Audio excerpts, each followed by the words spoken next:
News 18 India. एक breaking news है। बंगाल में टीएमसी और कांग्रेस के बीच में सीट शेयरिंग को लेकर बातचीत चल रही है। सूत्रों के हवाले से जानकारी यह है कि दोनों ही पार्टियों ने सीट शेयरिंग के मुद्दे पर अब नए सिरे से बात करनी शुरू कर दी है। दावा यह भी है कि टीएमसी कांग्रेस को 5 सीटें देने के लिए तैयार है। इसमें मालदा की दोनों सीटें शामिल हैं। इसके अलावा बेरहामपुर, रायगंज और दार्जिलिंग की सीट भी शामिल है। लेकिन कांग्रेस ने 3 और सीटें मुर्शिदाबाद, जंगीपुर और पुरुलिया की मांग कर दी है। मतलब ये कि कांग्रेस टीएमसी से 8 सीटों की इस वक्त मांग कर रही है। हालांकि आपको यह भी बता दूं, दावा यह है कि टीएमसी और कांग्रेस में सीट शेयरिंग को लेकर लगभग बात बन गई है। वहीं टीएमसी ने असम में 1 और मेघालय में 1 सीट कांग्रेस से मांग ली है।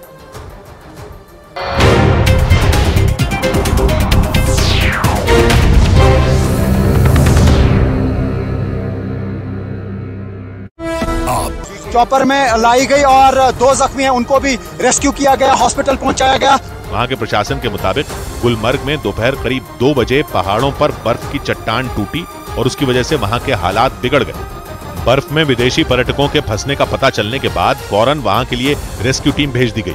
बर्फ पर चलने वाली और बर्फ काटने वाली मशीनें भी वहां भेजी गई और उन्हीं की मदद से बर्फ के नीचे दबे पर्यटकों को वक्त रहते निकाल लिया गया। लेकिन बर्फ में दबने की वजह से कुछ पर्यटकों की हालत बेहद खराब हो गई। इसी वजह से उन्हें फौरन हेलीकॉप्टर से अस्पताल भेजा गया। और रेस्क्यू ऑपरेशन में शामिल अधिकारियों के मुताबिक विदेशी पर्यटकों का यह ग्रुप वहां रहने वाले लोगों को साथ लिए बिना पहाड़ों की ढलान पर स्कीइंग के लिए चला गया था। जबकि लगातार हो रही बर्फबारी को देखते हुए वहां पहले ही बर्फीली चट्टान खिसकने की आशंका जताई गई थी। लेकिन इसके बाद भी विदेशी पर्यटक गुलमर्ग के उस हिस्से में स्कीइंग के लिए पहुंच गए जहां सबसे ज्यादा खतरा था।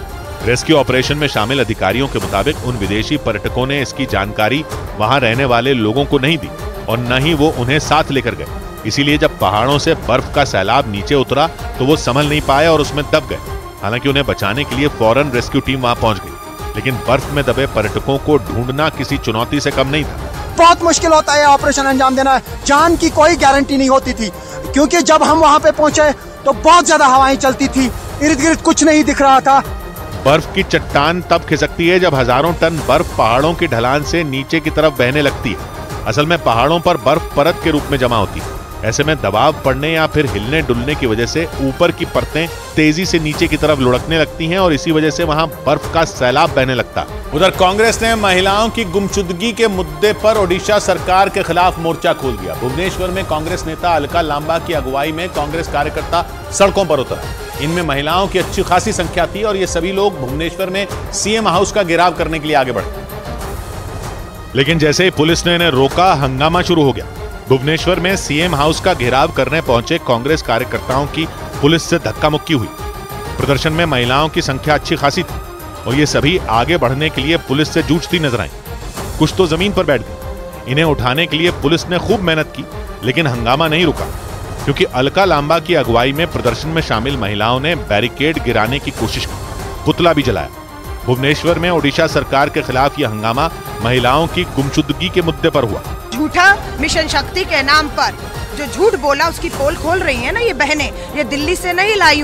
कांग्रेस के मुताबिक पिछले 2 साल में देश में करीब 10 लाख लड़कियां लापता हुई। इनमें ओडिशा की लड़कियों की संख्या ज्यादा है और इसीलिए कांग्रेस ने ओडिशा सरकार के खिलाफ मोर्चा खोला और सीएम हाउस का घेराव करने की कोशिश की। इधर जम्मू कश्मीर के रामबन में पहाड़ खिसकने से हाईवे बंद हो गया। जम्मू कश्मीर के रामबन में पहाड़ खिसकने से जम्मू श्रीनगर नेशनल हाईवे पर हालात और बिगड़ गए। पिछले 4 दिन से वहां पहाड़ों से मलबा गिरने का सिलसिला जारी है। मध्य प्रदेश के देवास में पुलिस ने 80 किलो गांजा बरामद करने का दावा किया। इस सिलसिले में 3 लोग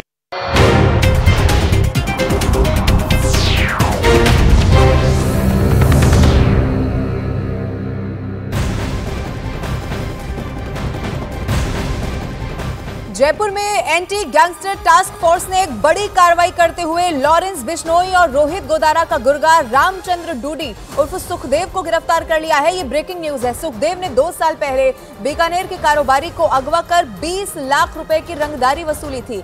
कारोबारी को किडनैप कर गैंगस्टर रोहित गोदारा से बात भी करवाई थी और इसीलिए अब इसे बड़ी कामयाबी के तौर पर पुलिस की तरफ से देखा जा रहा है। कारोबारी से 20 लाख रुपए की ये रंगदारी वसूली थी। एंटी गैंगस्टर टास्क फोर्स की बहुत बड़ी कार्रवाई सामने आई है। लॉरेंस बिश्नोई और रोहित गोदारा का एक गुर्गा गिरफ्तार हो चुका है।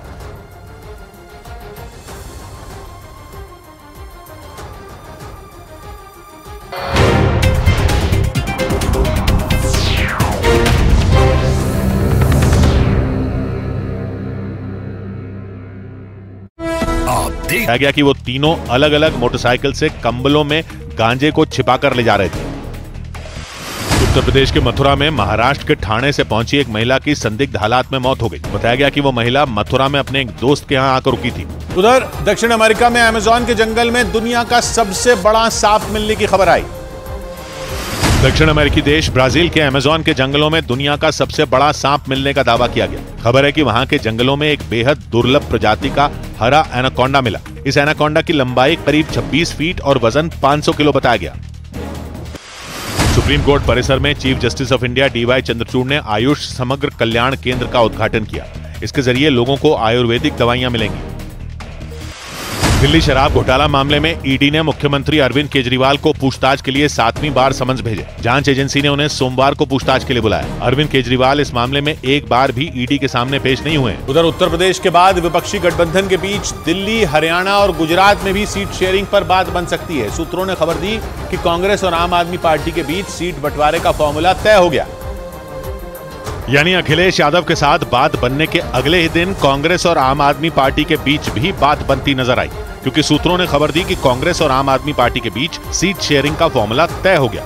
इसके तहत दिल्ली की 7 लोकसभा सीटों में 4 पर आम आदमी पार्टी और 3 पर कांग्रेस चुनाव लड़ सकती है। इससे पहले ही सीट शेयरिंग पर केजरीवाल का नर्म रुख दिख गया था। देखिए अगले 1-2 दिन में क्या होगा। लेकिन सूत्रों ने खबर दी कि विपक्षी गठबंधन में दिल्ली के अलावा हरियाणा और गुजरात में भी सीट शेयरिंग पर सहमति बन गई और गुजरात में आम आदमी पार्टी 2 सीटों पर चुनाव लड़ सकती है। ये दोनों सीटें भरूच और भावनगर हैं। इसके अलावा आम आदमी पार्टी हरियाणा में 1 सीट पर चुनाव लड़ सकती है, जबकि कांग्रेस चंडीगढ़ से चुनाव लड़ सकती है। इस बीच 22 मार्च को आईपीएल का पहला मैच चेन्नई में खेला जाएगा। 22 मार्च से इंडियन प्रीमियर लीग 2024 का आगाज होगा। इस सीजन का पहला मैच चेन्नई में चेन्नई सुपर किंग्स और आरसीबी के बीच खेला जाएगा। लोकसभा चुनाव को देखते हुए इस साल आईपीएल 2 चरणों में होगा। पहले चरण में 21 मैच खेले जाएंगे। चोट की वजह से गेंदबाज मोहम्मद शमी इस बार आईपीएल का एक भी मैच नहीं खेल पाएंगे। गुजरात टाइटंस के खिलाड़ी मोहम्मद शमी ने पिछले साल आईपीएल में सबसे ज्यादा 28 विकेट लिए थे। एक कार्यक्रम के दौरान केंद्रीय वित्त मंत्री निर्मला सीतारामन ने यूपी के मुख्यमंत्री योगी आदित्यनाथ की कई बार तारीफ की। वो गोरखपुर में इनकम टैक्स विभाग के नए भवन के लोकार्पण समारोह में पहुंची थी। हर जिला में कम से कम एक बार, कई बार 2 बार भी जाते हैं एक जिला में, विद इन 1 ईयर। उधर आंध्र प्रदेश के विजयवाड़ा में वादे पूरे न करने का आरोप लगाकर कांग्रेस कार्यकर्ताओं ने राज्य की जगन सरकार के खिलाफ जोरदार प्रदर्शन किया। कांग्रेस ने सरकार के खिलाफ चलो सचिवालय रैली निकाली और सैकड़ों की संख्या